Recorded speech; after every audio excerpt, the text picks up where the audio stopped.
আমাদের বাঙালিদের কাছে ডিম কষা কিংবা ডিমের ঝোল কিন্তু খুবই প্রিয় একটি খাবার। বাড়িতে কিন্তু আমরা প্রায়ই এটা বানিয়ে থাকি। আজকের ভিডিওতে আমি আপনাদের সাথে শেয়ার করে নেব সর্ষে পোস্ত দিয়ে ডিমের সম্পূর্ণ একটি অন্য ধরনের রেসিপি। খুবই কম সময় এবং কম উপকরণ দিয়ে কিন্তু আপনারা বাড়িতে রান্নাটি তৈরি করে নিতে পারেন। তাহলে চলুন ভিডিওটি শুরু করা যাক।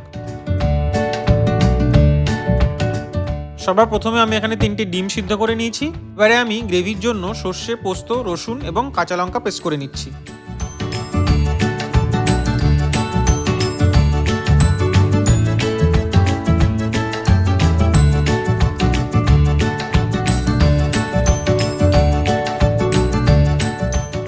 এখন আমি আগে থেকে সিদ্ধ করে রাখা ডিমগুলোকে একটু হালকা করে সাদা তেলে ভেজে নেব।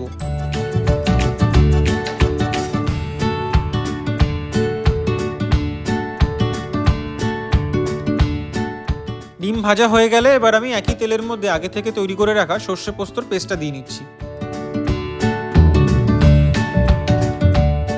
এবারে আমি 2 চা চামচ টক দই অ্যাড করে নিচ্ছি।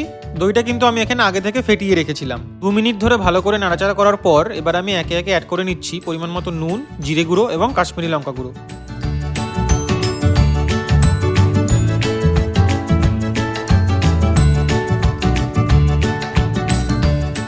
মিডিয়াম ফ্লেমে 10 মিনিট ধরে এবার আমাদের গ্রেভিটাকে একটু ফুটিয়ে নিতে হবে। এবারে আমি ভেজে রাখা ডিমগুলোকে গ্রেভির মধ্যে দিয়ে নিচ্ছি।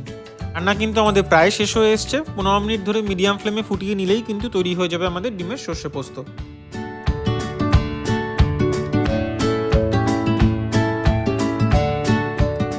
আশা করি ভিডিওটি আপনাদের সবার খুব ভালো লেগেছে। বাড়িতে কিন্তু অবশ্যই একবার ট্রাই করে দেখবেন। ডিমের এই চটজলদি রান্নাটি কিন্তু গরম ভাতে খেতে খুবই সুন্দর লাগবে। নতুন ধরনের রেসিপি পেতে আমার চ্যানেলটিকে কিন্তু অবশ্যই সাবস্ক্রাইব করে দেবেন। চলে আসবো আবার পরের ভিডিওতে নতুন কোনো রেসিপি নিয়ে।